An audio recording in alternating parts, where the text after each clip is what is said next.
Let me introduce myself. My name is Joan Obiols. I am the president of the board of ICEERS, and I will act as chair for this session. This session is called, as you know, Psychology and Public Health, #1. And we will begin with the first speaker, Mark Collins, he will talk about some considerations on oral DMT consumption. Mark?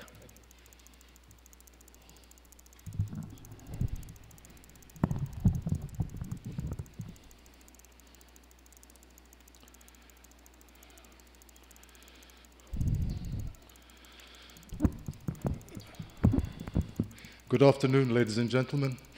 It's a pleasure to be here. This, which I'm going to present here, is a abridged version of my text because I had made it for a longer period of time. If anybody is interested in the complete version, you can look for me afterwards and I will give you the text copy. My presentation is done in verse. I will give the explanation. Dear friends from distant lands, here we come together in such a special way. For when a group of shamans unite, powerful heavenly forces are always at play. And I hope someone advised their traffic that during an event like this, so terrific, not to fly overhead, at least not today. To present myself, my name is Mark Collins, Brazilian-made product with British technology, a philosophy teacher specialized in ethics, who also studies and researches psychology, whose main interest is in altered states, where one consciously navigates with the help of shamanism and anthropology. Please permit me to speak using rhyme to give homage to the Brazilian shaman who use rhyme and rhythm in their doctrines with music and dance so typical of our nation. Science is my religion, which takes me to the divine, something I discovered that works for me just fine, fulfilling my spiritual expectations. What is involved when medicine men meet, besides an event of speech and written word? What makes our line of work so different that so many consider it most absurd? The answer is we deal with a special kind of magic, a mysterious and fascinating art, so enigmatic, typical of a place where heaven and earth merge. For me to be legally a shaman in Brazil, I'm obliged to mount a neo-shamanic church, a place where I practice my religious vocation, and somewhere to study and do some research. This is why science and religion are obliged to meet and work upon something fascinating indeed, a valuable treasure most worthy to be searched. Therefore, I stand before thee as a shaman, a teacher, a researcher, a man of science. I'm dedicated to the study of consciousness, where religion and science make an alliance. For scientific methods and religious rite one day had to meet and unite to explore spiritual domains with scientific guidance. My special interest is in scientific methods, and what I propose to discuss here today is more precisely about DMT administration. A great amount of varieties I saw on display. I found changa, snuff, and the vaporizer, and variations very similar to ayahuasca. The same thing in many different ways. Aya, Ana, Formosa, or Pharma are words that precede the term ayahuasca, all made up of the same DMT molecule found in a psychotria, acacia, phalaris, or mimosa, with moclobemide, nicotiana, banisterops, or pergamum, whose sole responsibility is monoamine oxidase inhibition, giving the psychonauts the tools of an explorer. The many ayahuascas all over the place, with different plants, with a different name, have one thing in common, its distinctive magic, a mystical experience which is basically the same. As to not confound scientific pragmatism, nor take the risk of academic anachronism, DMT is whose magic all acclaim. In DMT oral ingestion, there are two methods which can be called sequential or concomitant. Depending on how the alkaloids are consumed, they produce results that are really so different. Concomitant are alkaloids consumed together. Sequential is one consumed an hour after the other. The difference is that one is more efficient. I admit and very fervently believe in the substance, setting, and the set. No experience happens by itself. Altered states or perceptions that you get.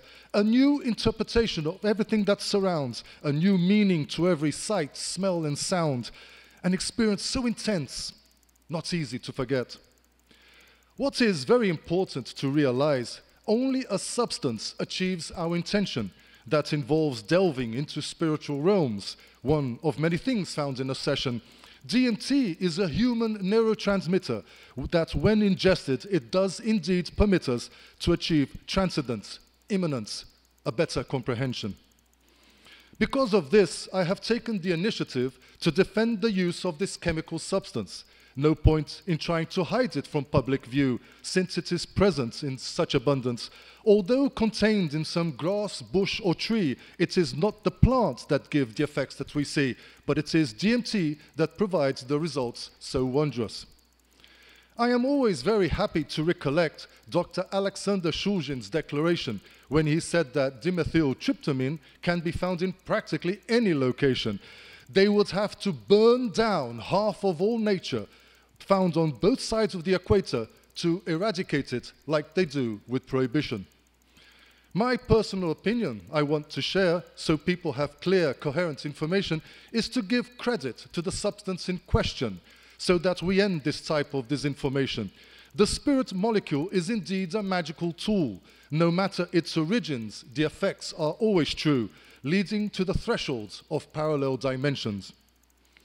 This calls attention to another point of the monoaminoxidase inhibitor, a Hamala alkaloid found in a bush and a vine, altering the stomach in a way so particular, permitting DMT to enter the bloodstream, reaching the brain and the nervous system, providing the effects that are so singular. We don't know how Hamalas from plants work to evaluate effects and efficiency. We, however, have knowledge of moclobemide, produced by Horsch, found in a pharmacy. After an hour, it inhibits around 60%, 7 days continuously, more than 80%. Can we compare plants and medicine from a dispensary? The point is that the process we call monoaminoxidase inhibition does not happen instantaneously. It's a gradual and cumulative condition. Imagine it is a mouth that slowly opens. Only an hour gives the result of the potion, affecting DMT's oral admission.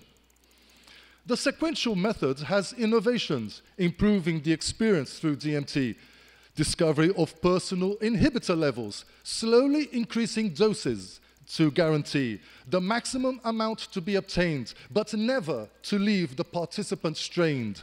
To everybody's well-being, we must all agree. Instead of DMT as a trickle when inhibition starts, the sequential method recommends an hour to wait to make sure that the inhibitor that was consumed reaches peak activity with inhibition in a state that we know that it will never be 100%, but even discordant opinions will have to consent.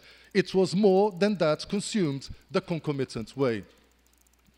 Sequential use has special particularities after guaranteeing the maximum of inhibition.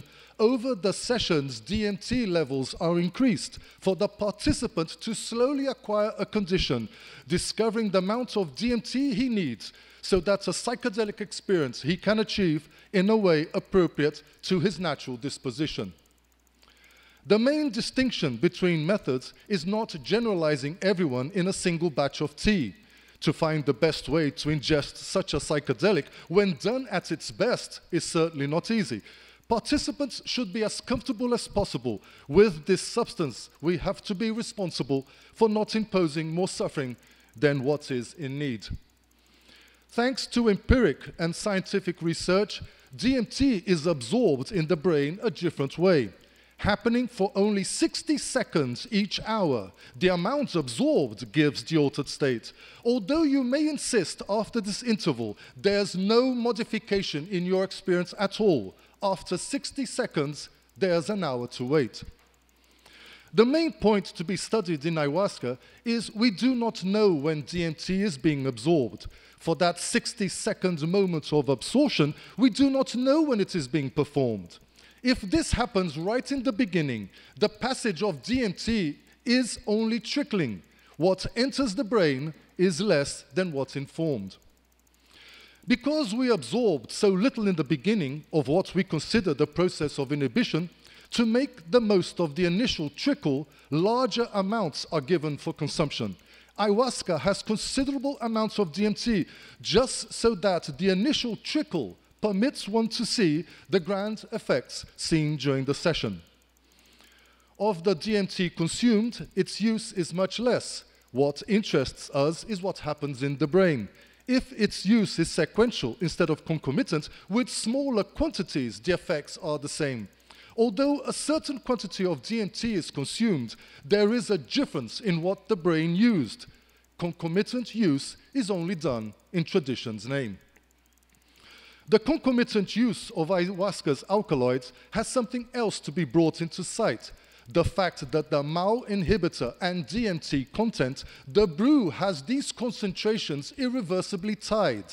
Everyone has different pharmacological necessities, which means different Hamala and DMT quantities. Each alkaloid should really be personalized. In concomitant sacrament production, a stronger brew takes more boiling and dehydration. The intention is to increase the levels of DMT, but it also increases the levels of inhibition.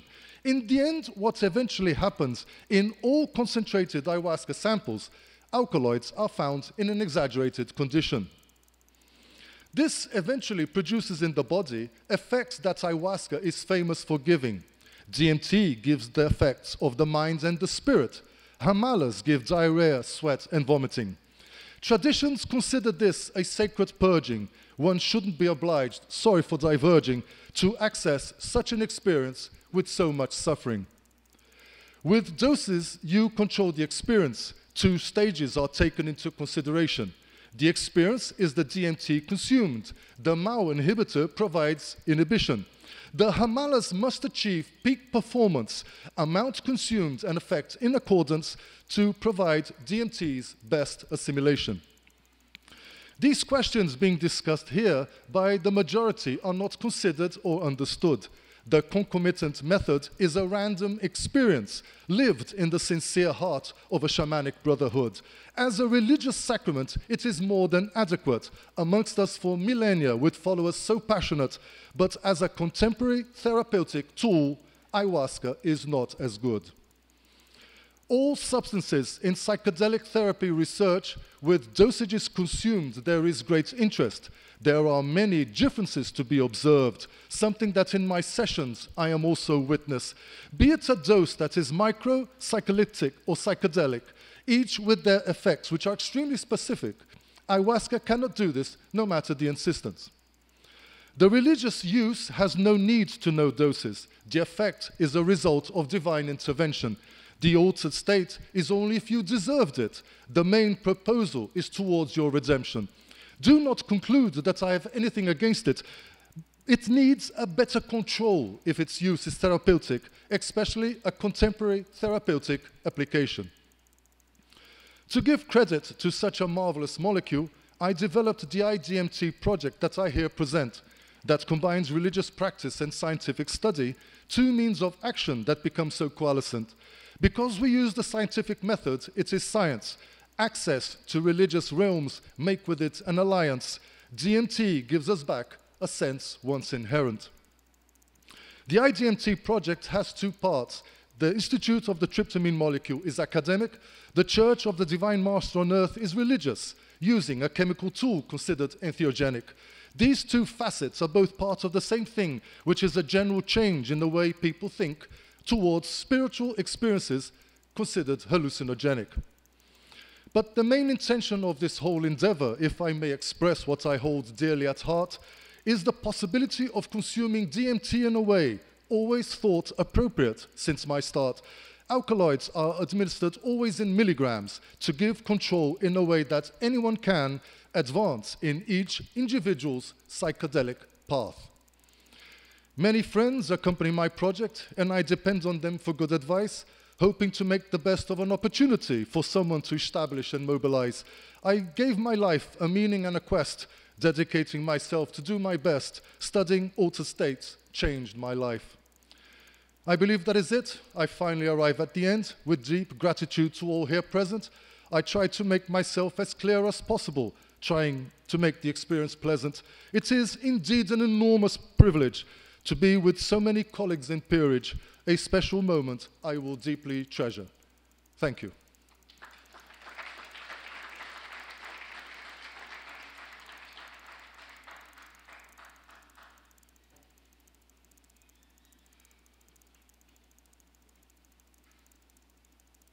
Well, thank you very much, Mark. This was a really original presentation, sort of rap presentation, I would say, you know. Maybe very creative, related to DMT also. So, okay, we have time for 1-2 questions. So there is a mic around. Somebody has a question.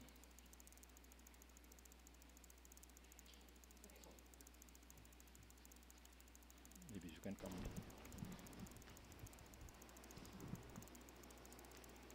Could you please explain about the 60-second window?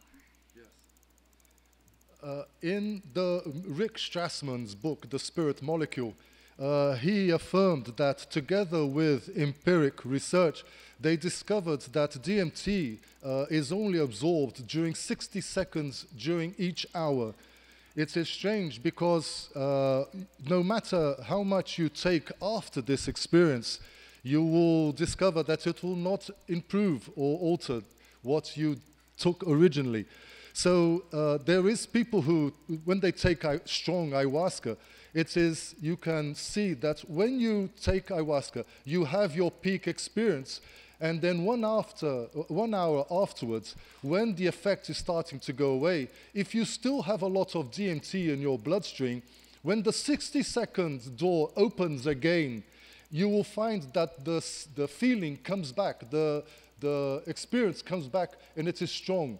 So it is interesting to see that if you ingest DMT simultaneously with an inhibitor, a MAO inhibitor, you will discover that the 60-second opening will happen at the beginning of the opening of the inhibitor, which will mean that what will eventually enter your brain and give the effect will be much less than what was informed in the alkaloid content of the brew. This information has come from Rick Strassman, The Spirit Molecule.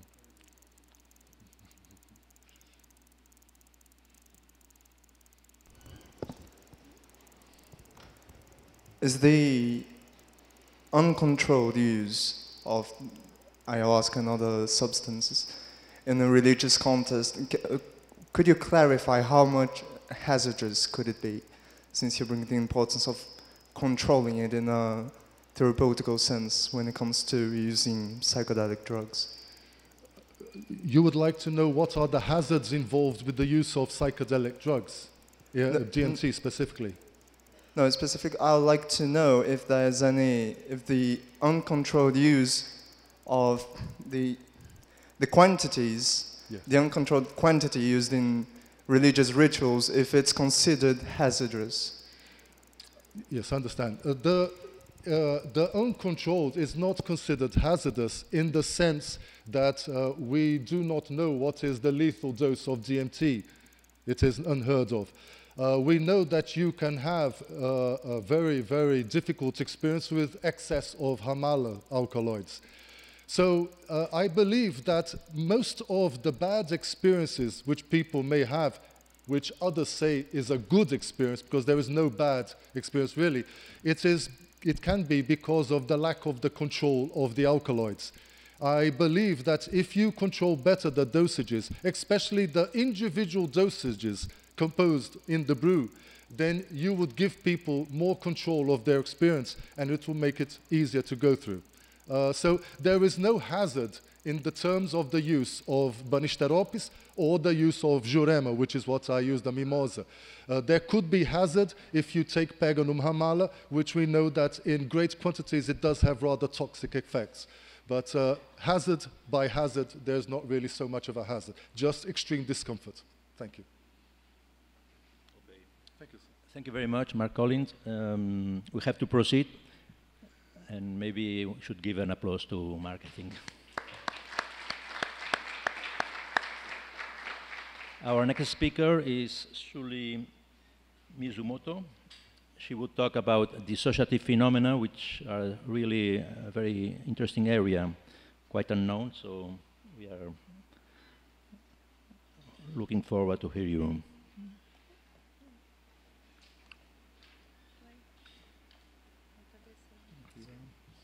Oh, it's up here. Yeah. And this was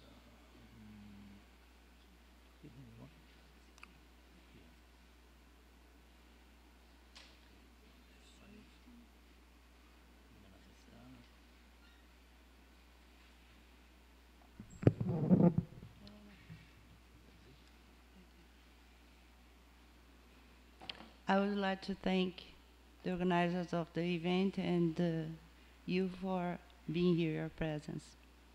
I will talk about dissociative phenomena, domain and frequency after the participation in rituals with ayahuasca. This is a part of my dissertation I have done. In considering there are dissociative phenomena equivalents in mediumistic manifestations given by alterations of consciousness, like self-awareness and awareness of a reality, of thought, affect, and actions.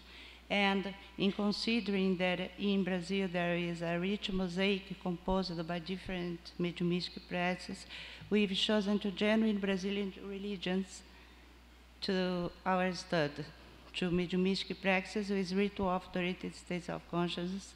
There is Santo Daime and Umbanda.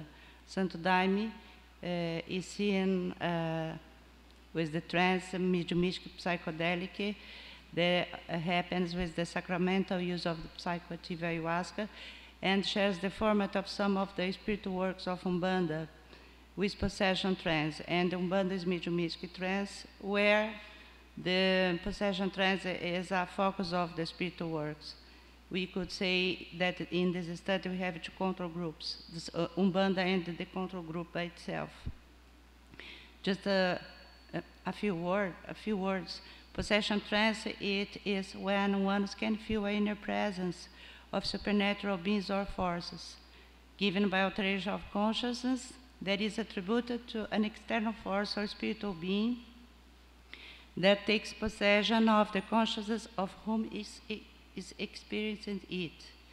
The objective of this study was to verify if there is an evolution in the constellation of the dissociative phenomena seen by the frequency and the domain due to the continued participation in rituals with ayahuasca. To the method, the sample was divided between convert and adherent novice. Convert is a person that has experience with different states of consciousness and dominates this with the control over these dissociated events, and being from Santo Daime under the psychedelic experience. Adherent novice is a person that has an identification with the religious community, but has not yet the domain over the dissociative experience. The domain means here, we understood, the ability to prevent the manifestation of a mediumistic phenomena and manage it in the sense that there is no interference in the lived situation to the person at that moment, and being able to deal with this experience. Sample of Santo Daime, 106 participants, Santo Daime 42, Umbanda 44, and the control group 20 volunteers. Here is a picture of the Santo Daime spiritual work. Here is another celebration, which name is Fardamento. That is when a person has the conversion, is converted. Here is a spiritual work of Umbanda, which name is Gira. Here in the center we have a medium that is having the mediumship of embodiment or with a possession trance. The instruments we used was the questionnaire profiles. Here, the social and I will present the social and the religiosity profile. The results of the social profile aims to identify health indicators from references of functional social stability. And here is the first table, where was seen age, gender, marital status, education, income, job degree, satisfaction. If a person is autonomous professional, if is employed, if he has, the person is the owner of the residence, if he has children. We didn't see statistically speaking, big differences, except about the marital status and the post-graduation to the control group. The importance here is to see that the time of the frequency to the religion, it's not important because we didn't see any changing in the social profile in terms of the adjustment to the social life. The religiosity profile, we see them, most of them are from the credo of Catholic Church, and the frequency of time is most of them to the novices of Santo Daime, from 3 months to 1 year. The religiosity profile says still that the reference to Santo Daime is more from friends, introduced from friends, the Umbanda in a virtual way. The motive to the church, to this religious community, to Santo Daime is more spiritual and affective to Umbanda. The attendance to the ritual is definitively weekly, 100% of them. The dedication time is at least 1 to 3 hours to Umbanda. And when asked if they had spiritual healing, we had that to Umbanda, the spiritual is correlated with mystical experiences, and spiritual healing to Santo Daime when they said that they were correlated to the change of style of life. The assessment of mediumistic experiences is a questionnaire based on the psychopathology, general psychopathology of Jaspers, where mediumship manifestations were equivalent to dissociative phenomena, where different types of mediumship were seen with different psychological functions involved in, with possible alterations. Here are the different types of mediumship. Clairvoyance is when a medium has a visual experience. Clairaudience, auditory experience. Intuitive mediumship is when a medium, inspired by an entity, has an insight, a thought, or feeling that is felt as a spiritual truth. The mediumship of incorporation or embodiment, that is when the person has the possession trance by itself, is the ability in give the license to the spiritual entities that allows the control of the medium's body and mind for their spiritual work. And here, in this kind of mediumship, a person can have the manifestations above-sided. The dissociative parallels in mediumship manifestations were seen by self-awareness, the possible alterations, awareness of the reality, thought, sense perception, affect, and actions. The evaluation was seeing the same variable identified with answers at the same time, but evaluating 2 periods. One of them is a delegation retrospective time, and the other with current observation with respect to the same phenomena after the presence at the ceremonies. The domain and frequency were seen by the Richter scale from a percentage from 0 to 10 between never and always. And the importance here is more the duration of the presence of the mediumistic phenomena experienced by the person in life, and identified mainly in its variation to the period before and after the presence of the rituals. The objective was to check if there was a learning curve with respect to the domain over these experiences, in terms of the mediumship skills developed. Here is the assessment of mediumistic experiences, and the dissociative phenomena studied. The mediumship, embodiment in general, self-awareness experience, these are the phenomena. Reality of awareness, awareness of your reality, pardon. The sense perception, thought, affect, and actions. Here are the table. It was by Will Coxon. Here in the first line we have Santo Daime and Umbanda before and after, and the difference of the average. And the frequency is the first line, and the second line is the domain.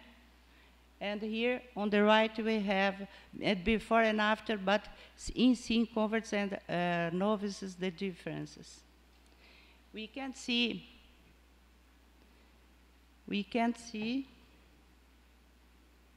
here that the domain here is one is frequency the domain. From here to here, we can see that most of the reduction of the frequency and the increasing of the domain was seen in Umbanda.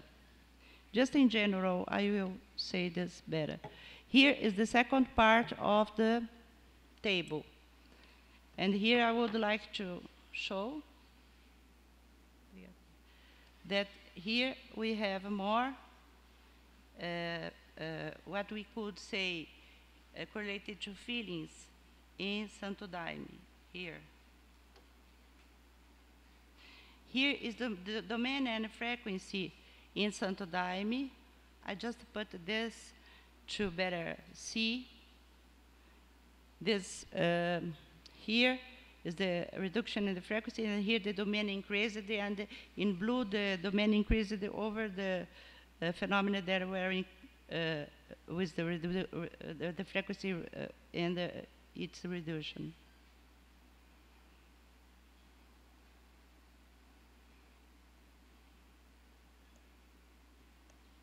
Here are the similarities between this spiritual psychopedagogy intervention, if you could say like that.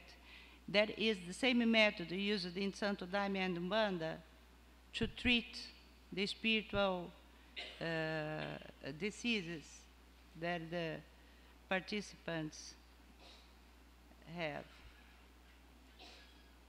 These are the similarities: change of identity, confusion, abrupt change of humor, contradictory simultaneous feelings, sadness, euphoria. And the domain. I would like to say, for example, that in Umbanda we have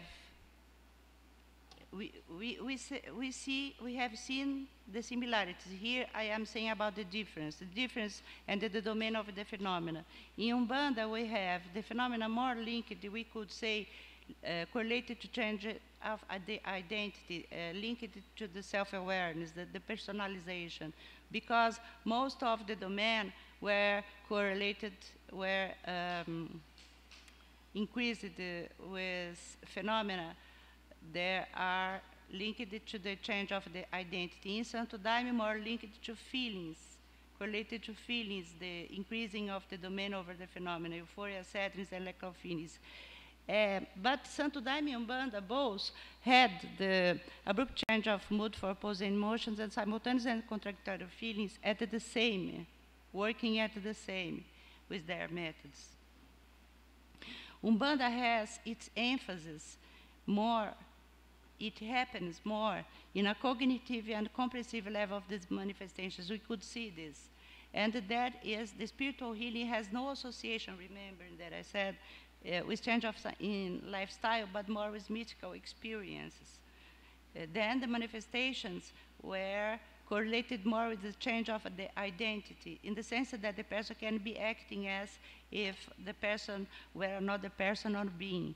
Here is a picture of the Umbanda where a person is the embodiment of a spiritual entity which name is Preto Velho.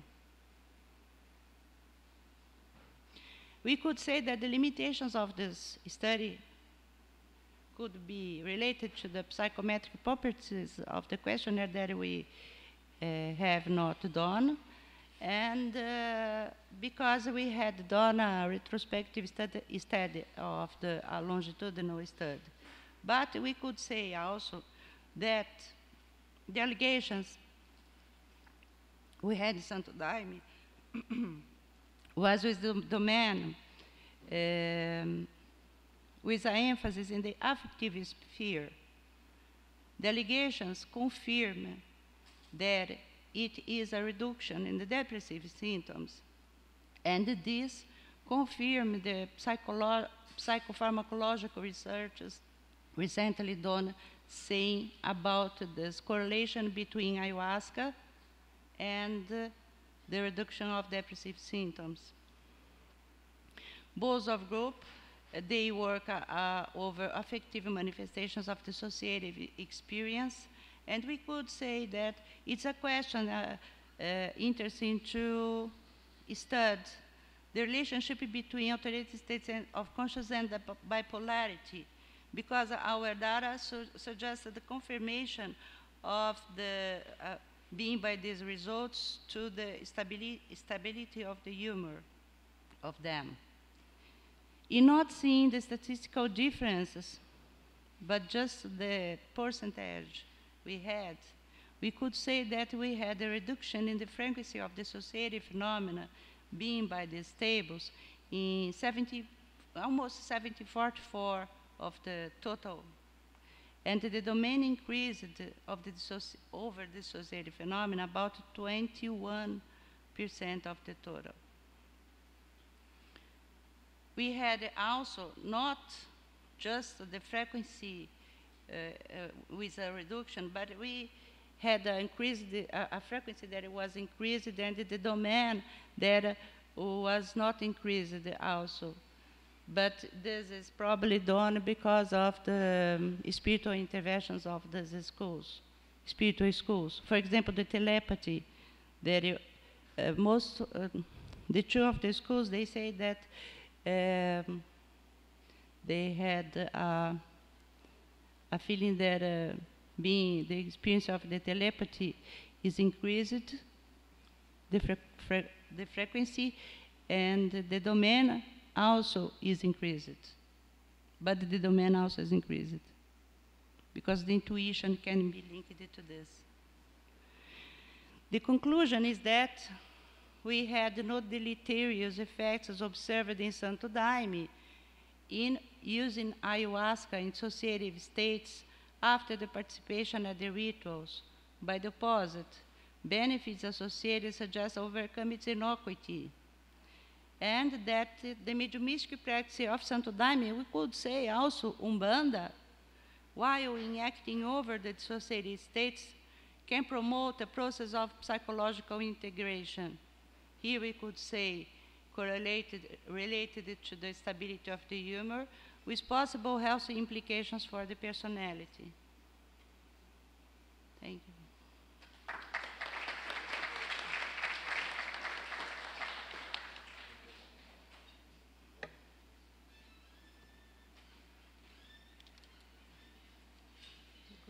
Okay, thank you, Sully, for bringing us some light about these very particular states of consciousness.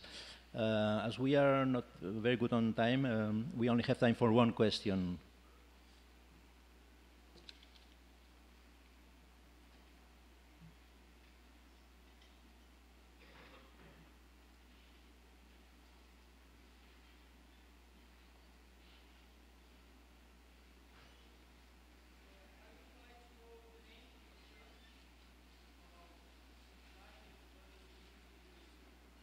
I didn't hear. I would like to know the names of the Santo Daime's Church and Umbanda Institute to use it in your survey. If possible, of course. The name of Santo Daime Church? The name of Santo Daime Church is this group is a group of Santo Daime. It's a group of Santo Daime, but it's not of Barquinha or Alto Santo. It's of Santo Daime. If this is the question. And Umbanda, it is Umbanda. Really Umbanda. Umbanda is the name of the two groups of, I worked with two groups of São Paulo. One of them is a community of a religious community of Santo Daime in São Paulo, and the other one is two communities of Umbanda of São Paulo.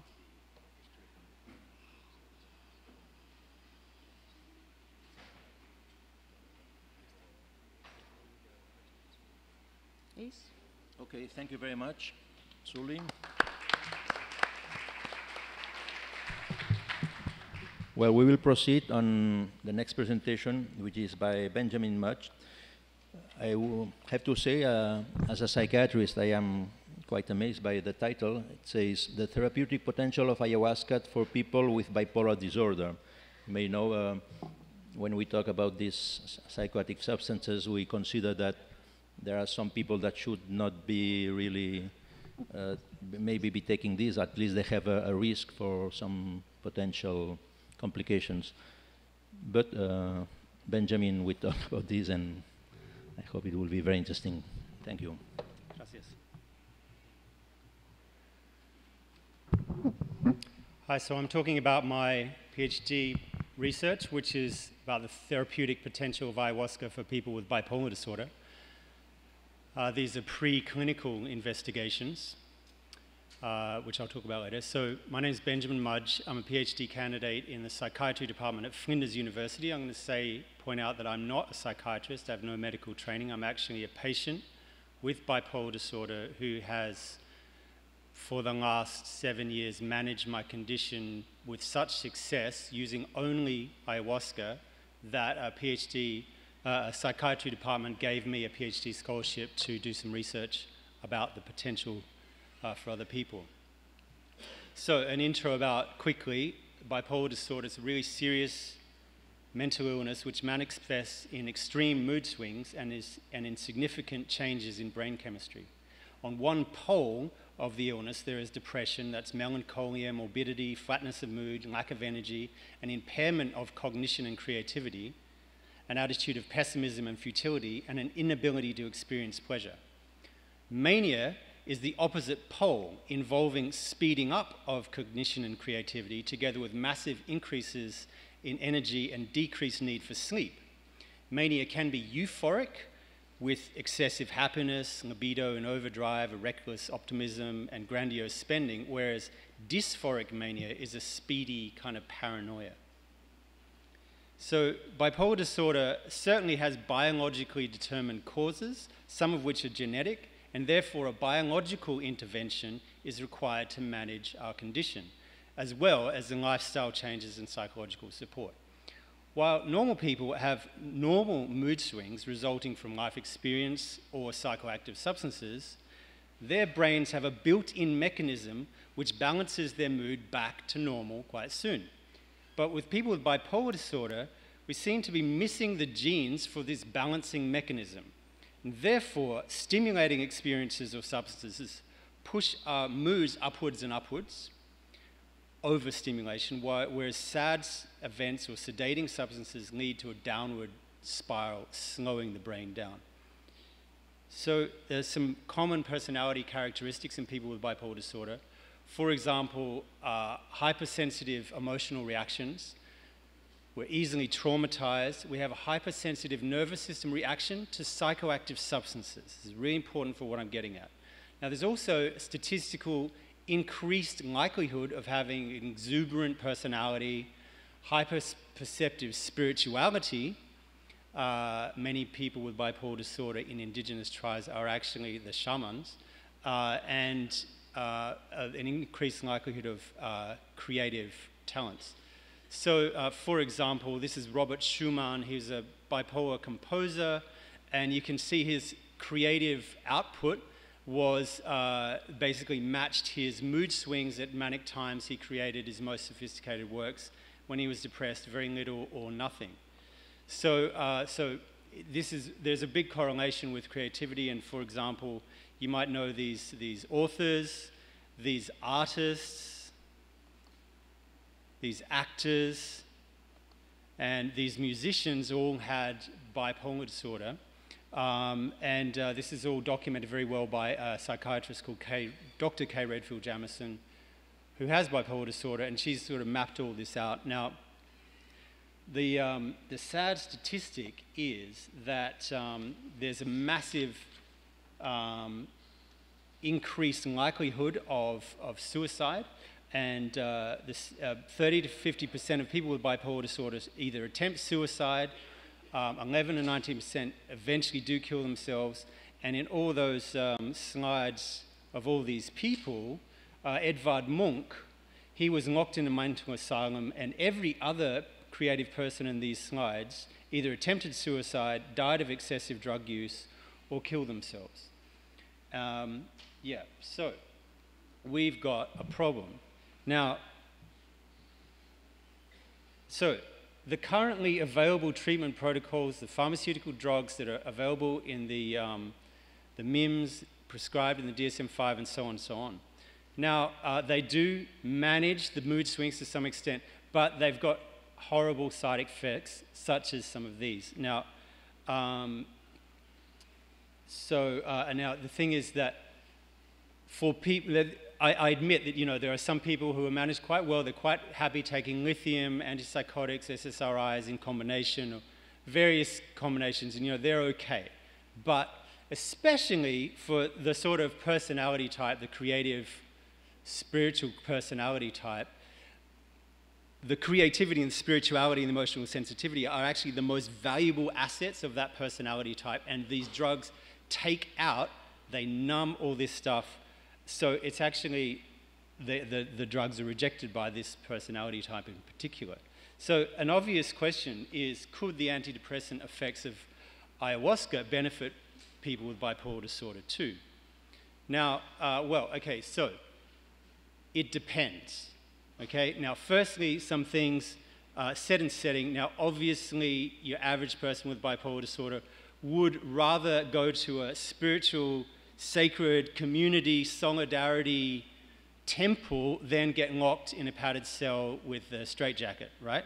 So now also, bipolar people are often highly traumatized, and the psychedelic assisted psychotherapy techniques that are developed with LSD and now MDMA, and there's a lot of that going on in the ayahuasca ceremony. So these things are they sound pretty good, right? Now also, particularly this whole concept of personal responsibility, enhancing social conscience, taking personal responsibility, becoming more self-aware, enhancing your integrity and so on, the things that are especially promoted in the ayahuasca religion, such as the Santo Daime, those things were particularly useful for the maniacal personality type, right? So, okay, that set and setting sounds pretty good, but so really what it boils down to is the safety of ayahuasca in the unique brain chemistry context. Is this very powerful psychedelic medicine safe? Well, the general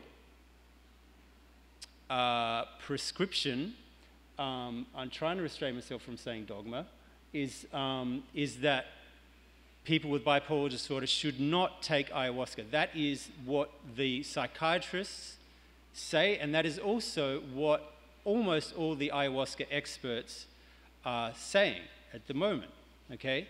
So, and you know what?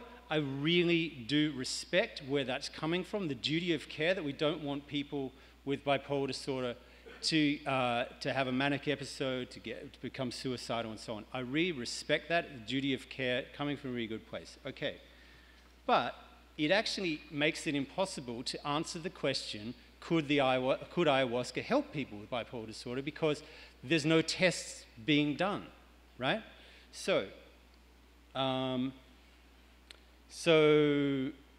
and basically, you know, people with bipolar disorder are desperate, right? So experimentation would require a laboratory rat who speaks English and is willing to go against the expert advice. So I volunteered. Okay, so this is a self-portrait. Look, I've had, treatment-resistant bipolar disorder type 2, which means depression mixed with dysphoric mania. And I've had the full spectrum of manic depressive experience, both euphoric and dysphoric mania, psychosis, severe depression for many, many years, drug addiction, suicidal tendencies, suicide attempt. I've been locked up in an asylum, you know, the whole deal, right? So I had what's called a treatment-resistant case. So over many years in the psychiatric system, lots of very highly paid psychiatrists prescribed me a series of 17 different pharmaceutical drugs, all of which, well, some of them in particular, lamotrigine, did get me to a point of functionality. Lithium was the next best. But, I've tried basically something out of every chapter of the prescription textbook, and really nothing worked as far as I'm concerned in terms of, my needs of not only being able to go to work, but actually being able to play my guitar as well, right? So, and have emotional connection with other people and so on, and all the rest of it. So, didn't work for me. So, what happened is I gave up psychiatry. I tried a further dozen herbal antidepressants like St. John's wort, and each of these was either too stimulating or too sedating, and everything went on. So now then 9 years ago I discovered ayahuasca in England, and for the last 9 years I've been drinking mainly in the Santo Daime tradition, and also in indigenous traditions, and various lineages, and the whole sort of neo-shamanic thing that's going on in Australia, and so on. And the truth is that in over 100 ceremonies drinking ayahuasca, I've never gone really manic, nor have I gone psychotic, and actually ayahuasca calms me down when I'm overstimulated. So these are two examples of me straight after, a 6 to 8 hour ayahuasca session. You know what? I feel a sustained sense of humble happiness and emotional balance. My productivity and creativity get massively enhanced too, but I do not accelerate into mania, and actually I become better able to make sensible decisions, keep track of time, and find emotional balance. And when I make a conscious decision to calm down, I can feel my brain doing so. I do not feel addicted to ayahuasca, but after about 2 weeks, I gradually slip into depression, and I'm likely to become traumatized and destabilized by bad experiences. After 1 or 2 months without ayahuasca, I usually become suicidal. So I still have an underlying genetic condition which I need to manage. They call it maintenance drug therapy, right? 5 minutes, okay. Okay, so that's okay. So, right, now, then I started asking. It turned out a friend of mine, an author, with bipolar disorder, also had very positive experiences. So I just started asking and doing informal interviews with people with bipolar disorder at ceremonies, and there were some very, very, very positive responses. If anyone wants the slides, I can send them to them. Okay, so I'm going to move on. So a psychiatry department found out about me, gave me this research position, and now I'm doing all this research. Now, I will say that sometimes it can go very badly wrong, as well as in the case of this guy that's reported in this journal. Now, why is that? Well, the obvious reason is because MAOIs and SRIs, which are in the vine, they accelerate the brain, and they're known to trigger manic symptoms. So we know that, right? So drinking too much vine can trigger mania. But now, it depends. That last case, the guy had done 4 nights in a row. So, it's no wonder. Okay, so there's another issue here, which is that, now this is, okay, what I'm now analyzing is why does it work some of the time and not other times? So, MAOIs chemically interact with other psychoactive substances. For example, psilocybin, mescaline, THC, caffeine, and so on. And they're in the vine, and so, now, the thing is that a small amount of a psychoactive substance will have a large effect when MAOIs are present in the blood as well. And yet that effect will then be even more pronounced in people with bipolar disorder because of this genetic condition. Right, so for example, a whole bunch of situations where things have gone really badly wrong, people going manic or depressed, and I've analyzed them and actually asked the question. It turns out that at the same time they were either taking cacao or smoking weed or having the hape snuff or other things, or one guy, he went manic, he went hospitalized, but he took mescaline cactus the day after the ayahuasca ceremony. Of course, the psychiatrist said he was at an ayahuasca ceremony, he went manic, okay? So this is the sort of thing. Another guy, he got hospitalized, but he walked out of the ayahuasca ceremony, took a bunch of magic mushrooms. Okay, so now these things interact chemically, right? You get me?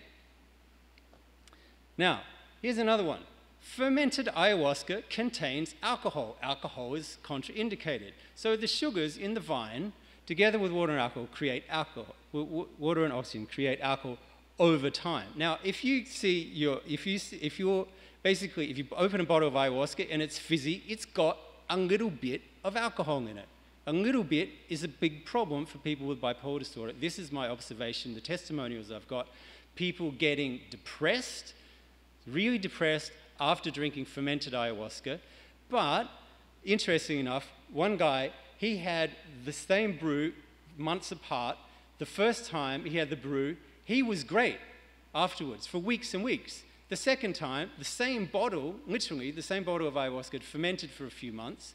He drank it in the same ceremony with the same facilitator. He was depressed, okay? You get me? Right, so there's a technique for getting rid of the alcohol. I can explain that later. Here's another one. A lot of people are out, especially the further away from the Amazon they go, they're serving what they call ayahuasca. It's not ayahuasca, it's made with Syrian rue, which is another thing with paganum, with hamar alkaloids in it. Okay, this is a problem. I think theoretically it's because the different levels of tetrahydroharmine means it overstimulates the noradrenergic system, which bipolar people was already overstimulated. That's my theory. So some warnings, okay? So don't do all this stuff. I haven't even got time to go through it, but I'll send you the slide if you've got bipolar disorder. I cannot recommend that this is safe, but I know that the desperate people are going to do this. It's happening, all right? And what I can provide is the information of when it goes wrong and what definitely not to do, okay? Especially the other psychoactive substances and hape, fermented ayahuasca, alcohol, and so on, right? Now, and I have to say, okay, where's my presentation? Okay. I have to say, do not smoke cannabis, even if someone calls it Santa Maria, okay? So, dangerous stuff, right. So, now, that's the obvious stuff. Now, breaking down the brew itself. Now, when I say ayahuasca, I'm actually talking about, I've had all these benefits from a very particular brew of ayahuasca. Now, there's firstly, there's different amounts of vine and leaf, very different amounts combined in different cooking techniques of different tribes, of different religions, even within the Santo Daime, lots of variation, for example, right?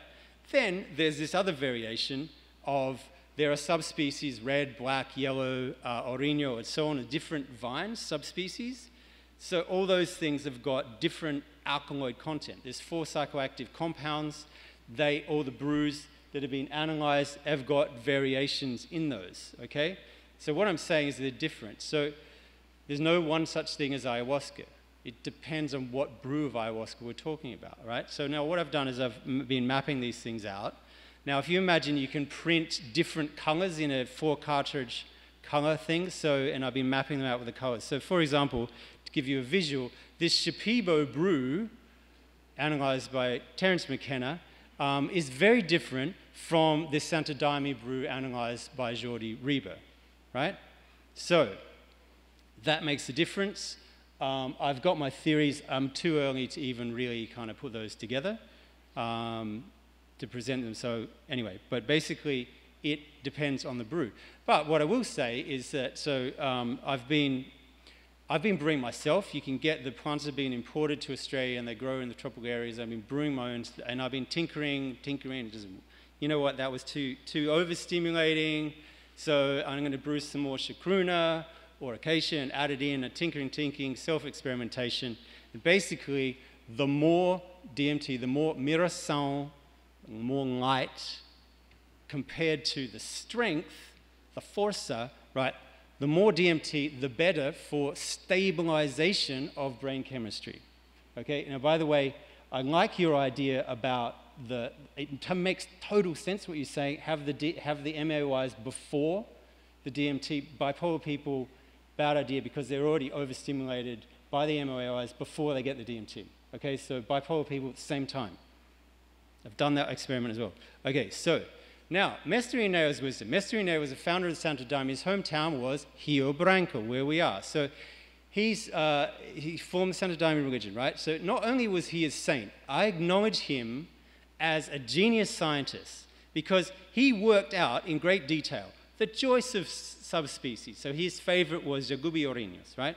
How to cut the angle and everything, how to cut the vine, the perfect ratio between the vine and the leaf, the placement of the vine and leaf in the cooking pot, the choice of wood for burning, making the best temperature, the duration of cooking, the bottling to avoid fermentation. He was onto it, and he understood about contraindicated substances, right?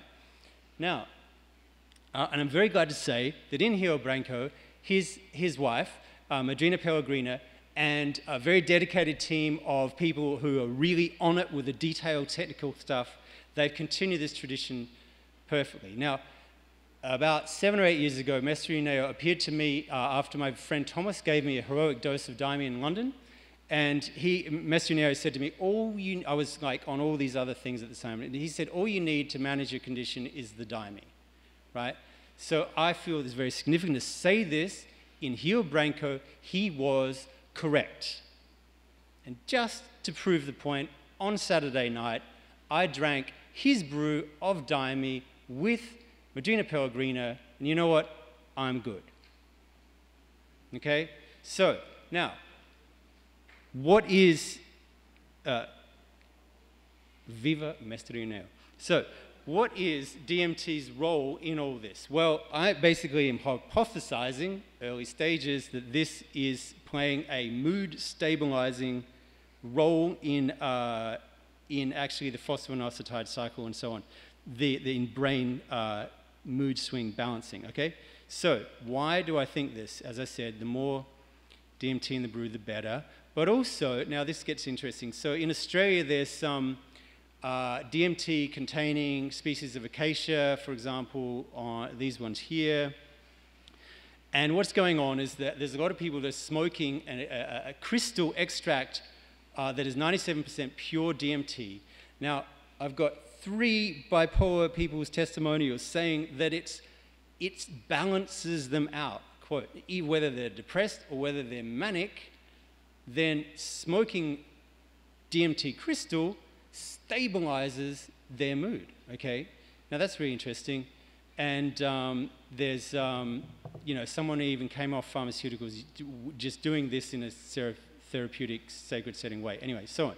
Now, scientific explanation for this, perhaps, is that DMT has a unique method or duration of action at the 5-HT2A receptor. Those are the sockets, these things here. These are the sockets, right, where the DMT plugs into the brain cells, okay?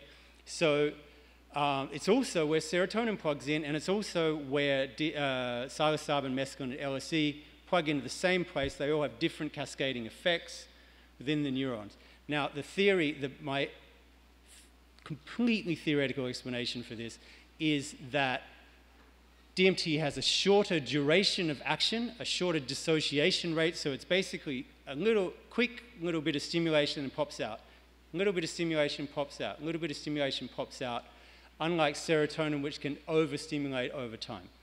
So I am hoping to do some experiments with these scientists in America to figure that out in detail. And so my theory is, my hypothesis, that if brewed with approximately 2 kilos of vine per 1 kilo of leaf, for about 24 hours at a low temperature, very low temperature.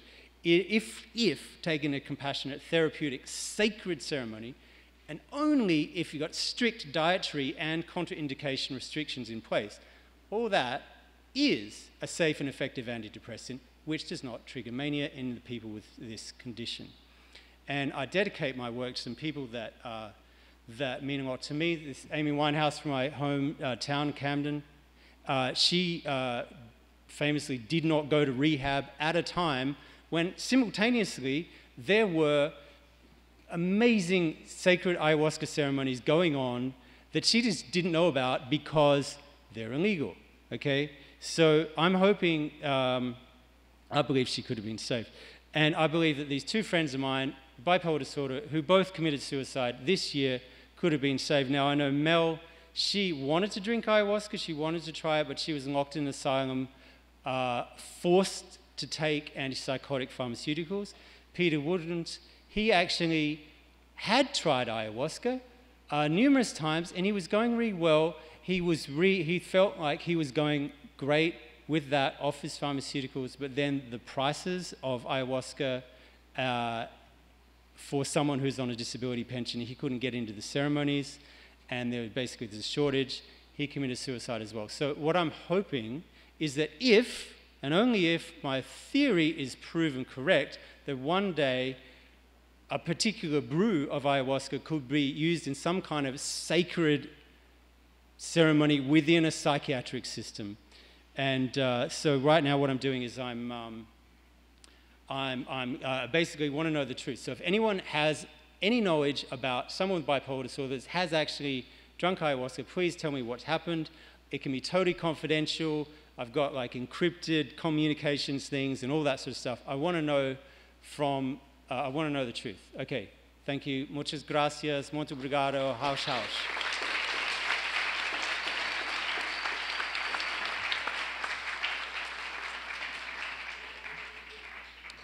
Well, thank you very much, Ben. I'm afraid you went over your time, but I'm sure people interested to talk with Benjamin can approach him. We are on the first day of 6 days, so, and I hope the academic psychiatry changes his way, maybe in the future, thanks to you.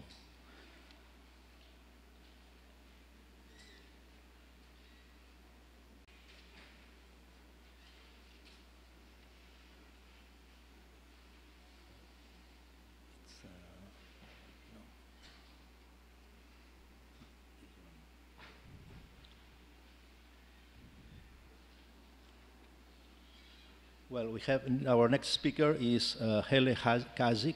Excuse me, my Estonian pronunciation. Of course, being in Brazil, Estonia looks like something very exotic. So I think it's very interesting to know that even in this small Baltic state, there are ayahuasca users, and the speaker will talk about that.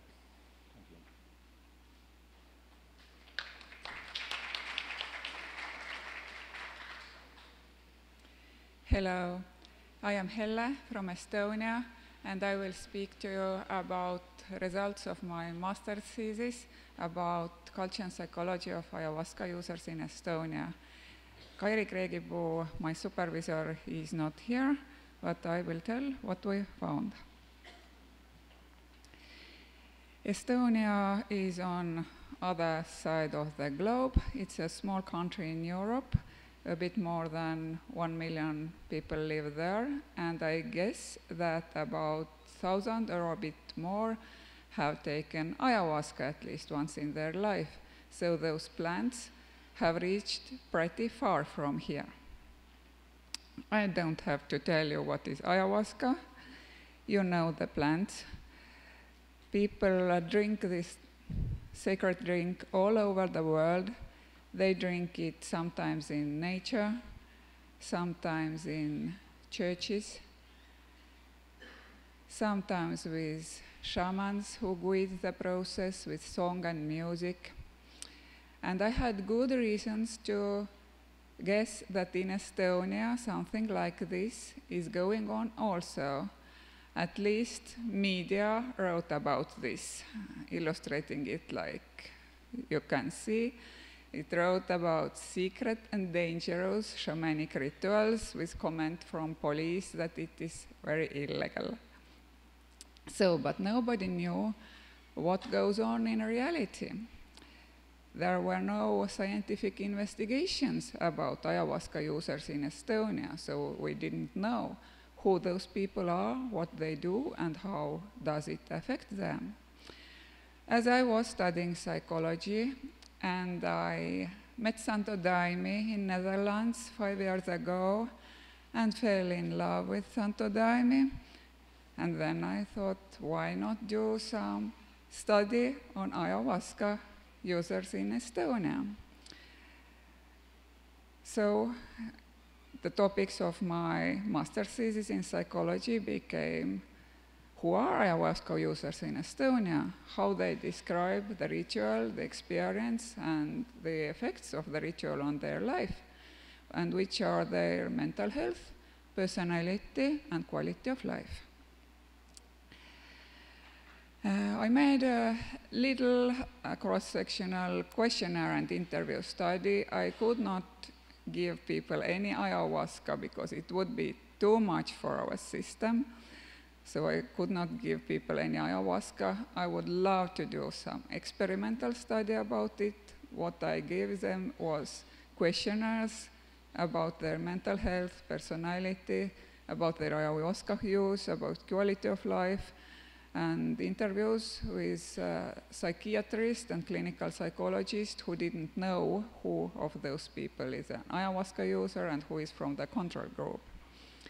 But this work was in some sense experimental because it was a social experiment on initiating ayahuasca research in a respectable university where nobody ever has done any research on ayahuasca or on any psychedelics, in a country where nobody has never done any research on psychedelic. I was not sure if this can be done, and I can say, for now I have defended this, I got a B. So, I found 30 ayahuasca users who had drank at least once. I found them by snowball method, initiated by personal contacts and Facebook, called as people. I'm doing a study, please come and help me.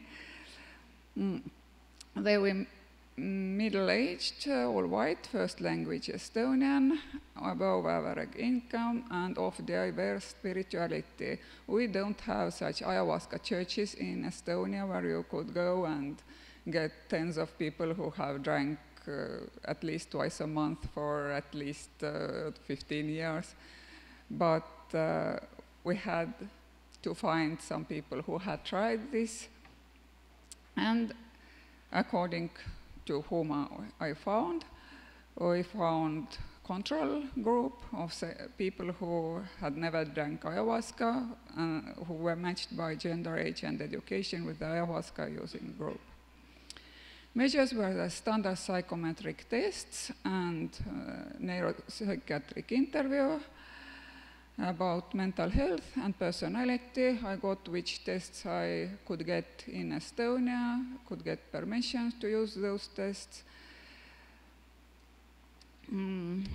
If you have a crazy topic, then you have to keep your methods as standard as possible. So, about the results. Mainly, ayahuasca users in Estonia did this in neo-shamanic ceremonies, and there were also some Santo Daime ceremonies. Those people had experienced from 1 to 250 ceremonies with median of 10, so not very experienced people. 10 of them, 1/3, considered themselves to be regular users of ayahuasca. Most of them intended to drink ayahuasca also in the future, but 4 did not. I asked why they drink. I provided different answers, asked if this is a reason for you to use it or not, and there was also the possibility to answer with their own text. So most frequent yeses were for spiritual development, for self-exploration, for spiritual experience, for psychological healing. I had also given them such versions like to escape from difficulties of life or because of pressure from others, but those were not popular.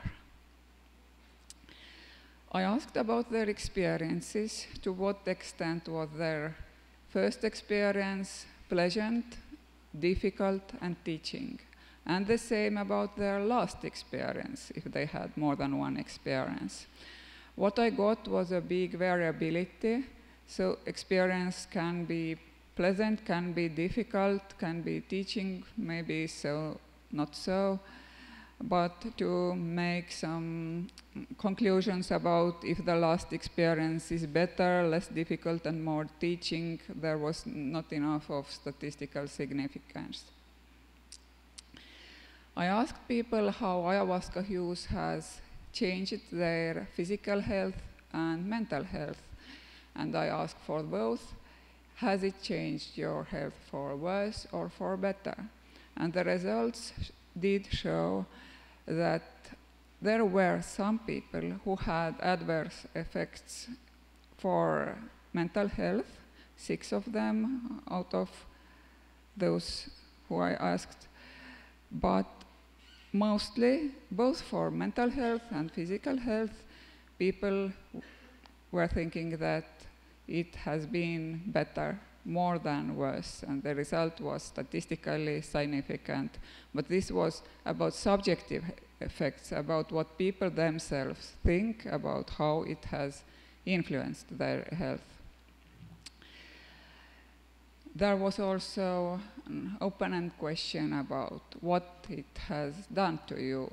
About mental health for worse, people said about emotional liability, fears, suspicions, out of balance, difficulty to understand and communicate such experience.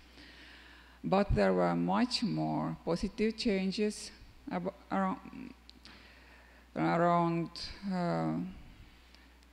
great majority of people had positive effects about getting rid of mental health disturbances, opening up new horizons, new worldview, new experiences of unimaginable influence and beauty.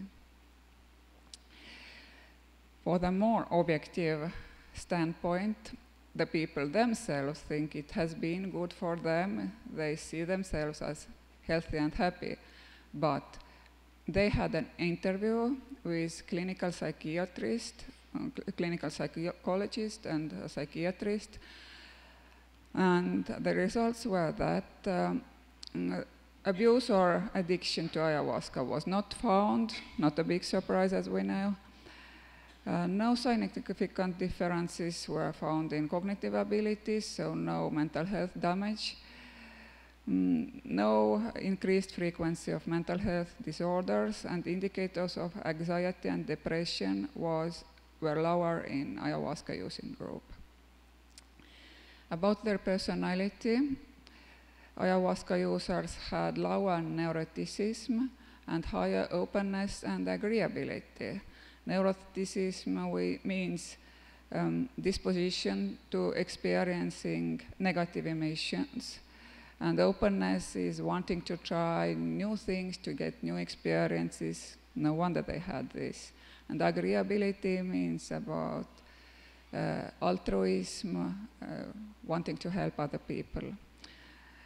I used also another test that showed that ayahuasca users have higher positive temperament, disinhibition, impulsivity to my surprise, and lower negative temperament, mistrust, and aggression.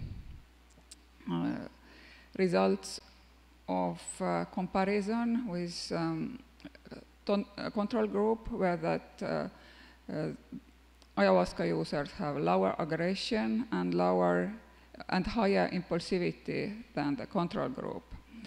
Those were the real results. We had 2 pseudo results also. They had more eccentric experiences. Of course they are if they use such a drink.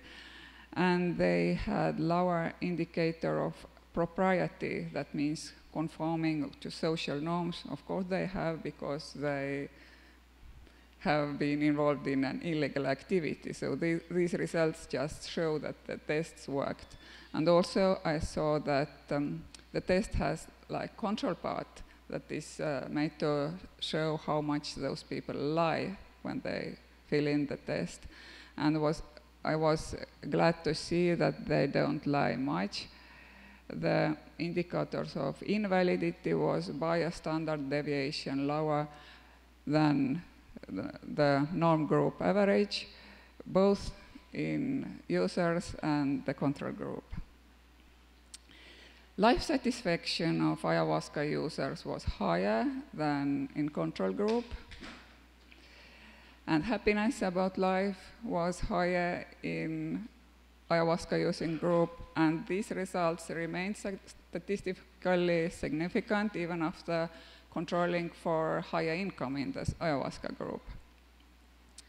So to summarize, mental health and quality of life of studied ayahuasca users was not impaired.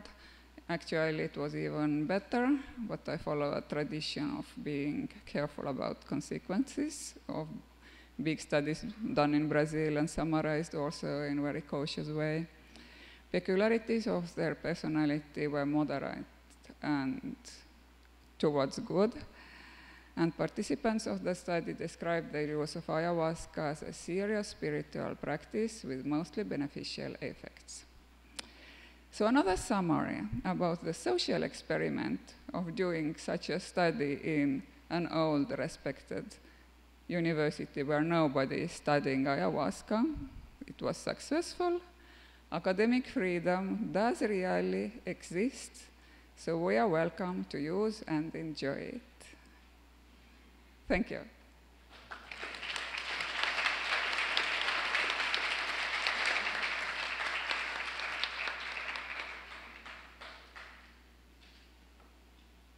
Well, thank you, Helle, for this information about Estonian ayahuasca users. We are really bad on time. Maybe we can accept one question, if there is somebody that can ask a question.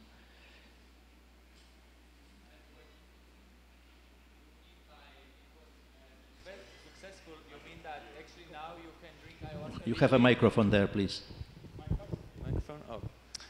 So, by saying that it was a success, you mean that now you're able to drink ayahuasca in Estonia legally?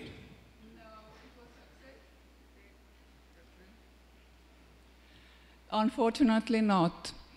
It was success in that sense that I could defend a master thesis on such a topic. I got a B, and I can continue my studies in doctoral studies at the same university. So one can officially do study on such a topic in a university. And if I could do it, every one of you can also, if you want to.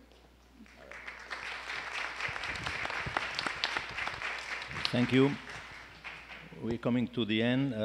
There is another session afterwards, so I'm sorry, but we have to proceed to the next speaker. Richard Furr will talk us about case studies and harm reduction.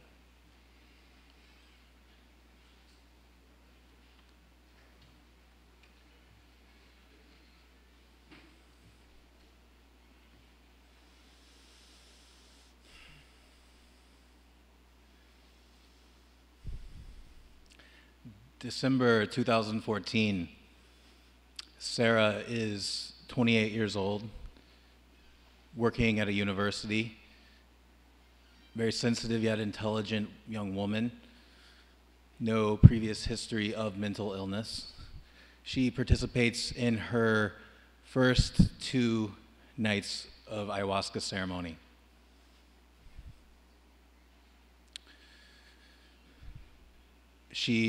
On the second night, she has a vision a terrifying vision in which she sees her father dying. And the next day, she talks to her father on the phone. Her father's not actually dead, but she doesn't believe it. Her life, fast forward a year ahead, her life has spiraled out of control. she has suffered immense panic attacks, become completely non-functional, trying to grapple with her experience of knowing that her father had died, yet her father still being alive. This culminated 1.5 years later. She's had to move back to the Midwest to live with her parents in a psychotic break. After a powerful thunderstorm, her body is rushing with energy, and she receives guidance that the only way to correct this situation that was opened by her ayahuasca ceremony is to kill her father. And later that day, at a gas station, she had a knife in her pocket that she brought with her. She pulled it out and she looked her father in the eye, and she said, "I'm sorry, Dad, I have to do this." And she stabbed him in the neck with a knife. Luckily, he survived and was fine and got treated and got medical attention. Sarah was immediately hospitalized, diagnosed with bipolar disorder, and put on several psychiatric medications.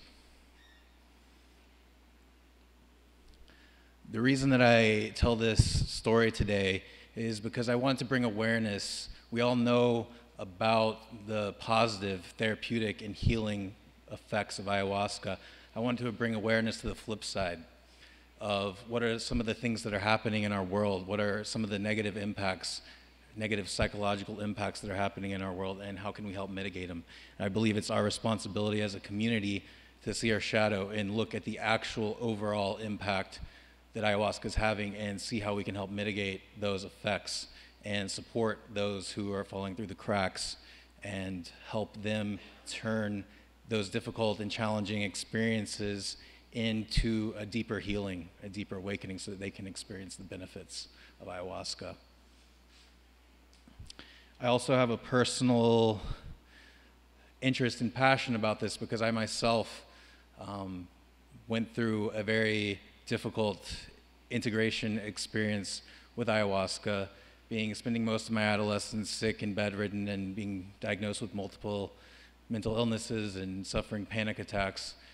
Luckily, after hundreds of ceremonies and many psychotherapy sessions, I was able to stabilize and have good health, but it was very challenging. It was a very rough road, and I know many people who have also had a challenging experience. And now I'm a psychotherapist and a trauma healing specialist, and I've helped over 100 clients who have suffered ayahuasca-induced psychological injury, which I define as significant worsening of quality of life or loss of functionality lasting 6 months or longer. So I'm going to cover a few psychological hazards that can happen with the use of ayahuasca, as well as some interventions and some frameworks that I found helpful in working with my clients and in my own process of healing and integration. One of the first psychological hazards that I see working with clients, it's not as severe, it has varying levels of severity, is what I would call re-traumatization and defense reactivation. And this is simply an experience where someone experiences a certain trauma or a state, a memory, a past memory during a session that is too much for their nervous system to handle. It exceeds their current capacity, which is why we get traumatic memories in the first place, is because they're too much for our body to handle, so our body dissociates.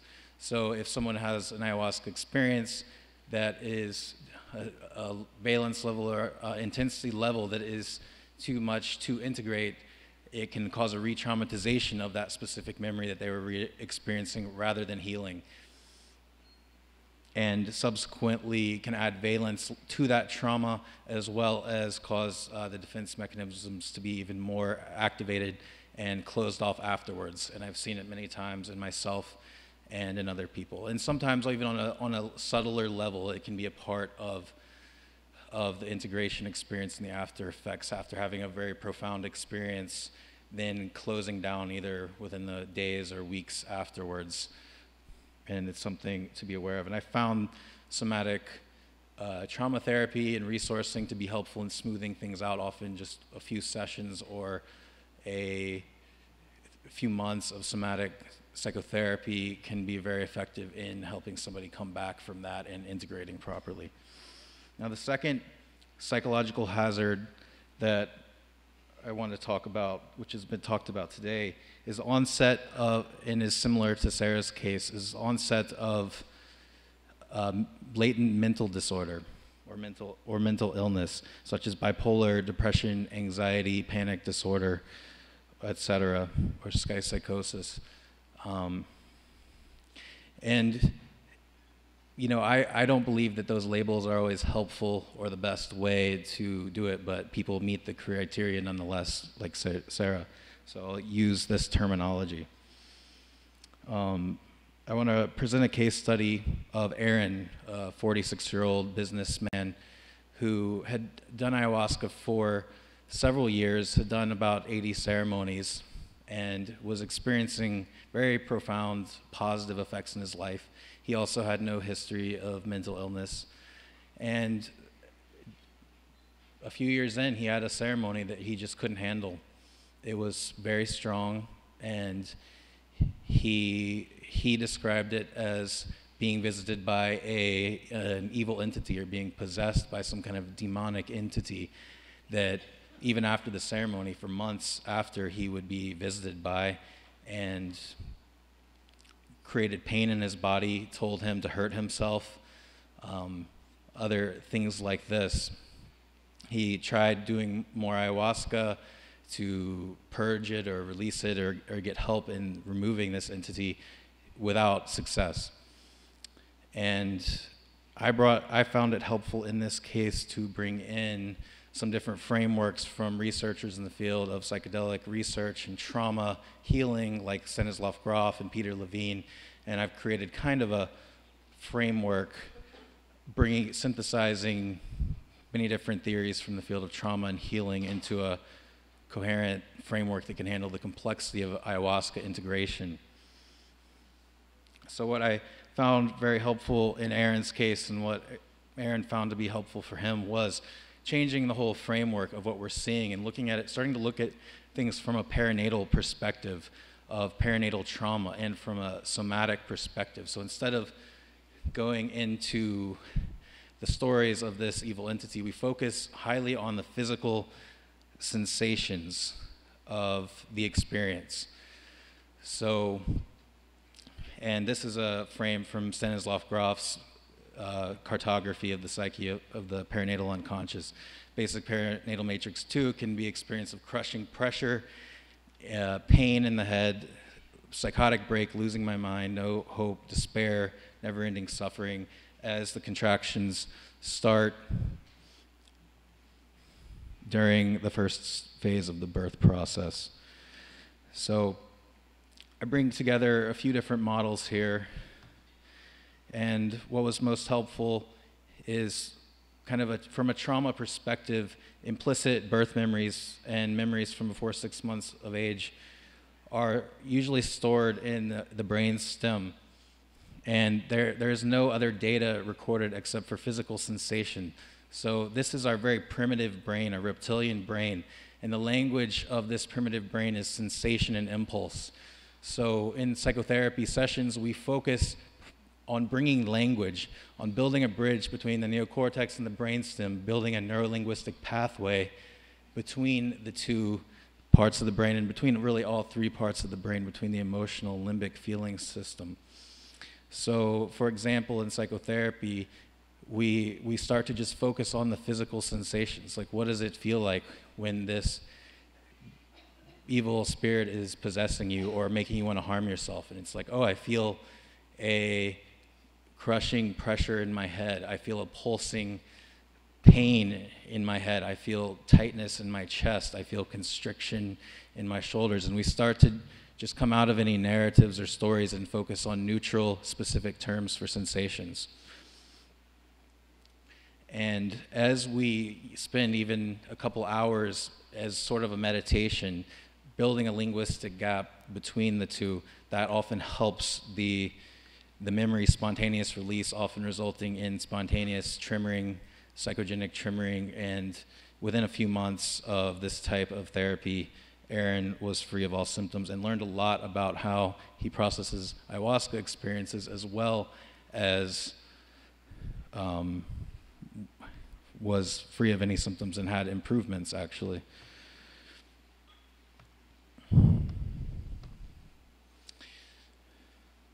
So a third psychological hazard that I see, I refer to it as Messianic narcissism or personality disorder. And this can also tie into bipolar disorder and exhibitions of mania. And Graf would say that some of these can be memory fragments from the birth experience immediately coming out of the birth canal, a climactic release, feeling sensations of ecstasy and mania and grandiosity and self-importance. And this is often, can become very delusional and can be supported in certain ayahuasca cultures in the United States as something that's good, something to achieve, whereas it can be a fusion to a specific constellation of memory from birth, and it can be helpful to have a framework that allows us to disidentify from that type of memory and hold it as an object rather than a subject in our awareness.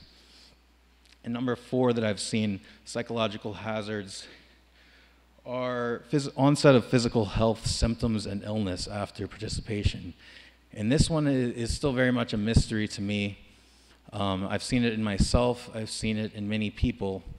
And oftentimes, as these sometimes bizarre and confusing memory fragments from early experience start to emerge into consciousness, there can be a tendency to be confused about what they are, what they mean, and if they last and persist outside of a ceremony, it can often lead to hypochondriasis, or like thinking that you're sick or ill when you're not, or chronic pain.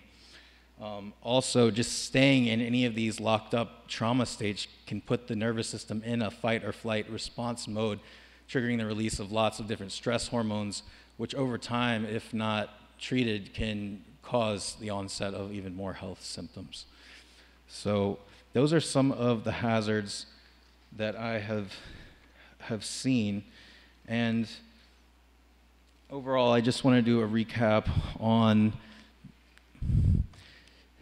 So those are some of the hazards. And I could also say, in my honest experience, I believe that all of these hazards could also be seen as part of a long-term healing process that many people may have to go through as they heal, as almost unavoidable. But all we can do is help mitigate and reduce the harm. So the interventions that I recommend are psychoeducation around trauma for anybody who's suffering, or if you're a therapist helping people integrate, or a facilitator, get educated on trauma. And building somatic awareness in the body, making a practice of it. Often after an ayahuasca ceremony, if you can, try to recall not just the content of the ceremony, but the sensations. If we can recall the physical sensations of every experience, then that shows that we were actually fully present and able to integrate the experience. If we were not able to recall the physical sensations, then that means that maybe we're not able to actually be present for that experience and integrate it. And then lastly, if I were to have you guys take away anything from this, it'd be connection and presence and relationship is what helps people. Reach out to people who are suffering, reach out to people who've had a hard experience. They often tend to isolate and run away. They often feel rejected or pathologized, even by ayahuasca communities, told that they should just be drinking more medicine, that there's something wrong with them, or that they have mental illness, they shouldn't do this. But what I want to ask is that you stay in connection, build relationship, reach out to people who are suffering, listen deeply, have a presence of letting go of everything you think you know about what's right about ayahuasca or what's true, and just listen. Get their world. Stay in relationship. So thank you very much.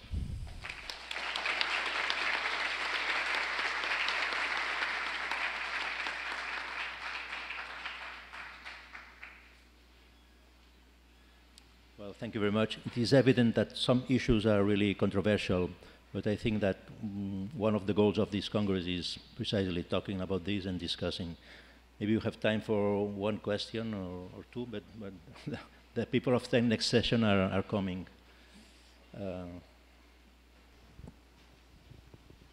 Thank you for that very important and necessary talk. Just in your experience, can you give us an estimation of what you'd guess as a percentage of people having such difficult experiences in the whole of those that you're aware of in ceremonies? I would say, my estimate would be somewhere between 10 and 20%. Yeah, and I'm in touch with dozens of different people who've had similar, very dramatic and intense adverse reactions, and they often don't want to talk about it. So I imagine that on the larger global scale, there's a lot of people who are just disappearing and going into isolation. This lady there is really insistent, maybe.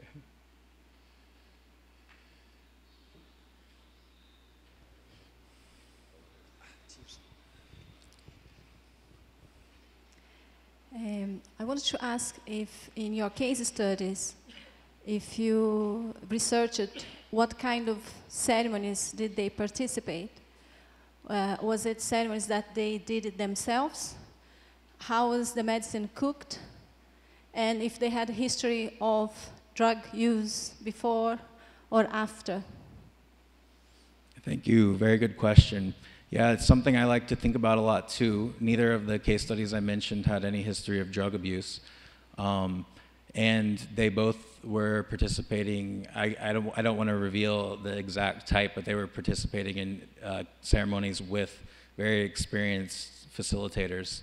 I don't know how the medicine was cooked, but I do wish to bring awareness to the fact that I think that these kind of risks can happen despite pristine facilitation and container and setting, that these are inherent to the process of healing and awakening process, and not necessarily, there's always a quick to point the finger, oh, was that person not adequately trained, or oh, was this a certain type of medicine, and I think those all can have a factor, and I want to take the attention off of finding something to blame and supporting and looking out for the people who are having these experiences. I'm sorry, but we are really more over the time, 15 minutes more, so it's impossible. You can meet the speakers around. So thank you to the audience, thank you to the speakers.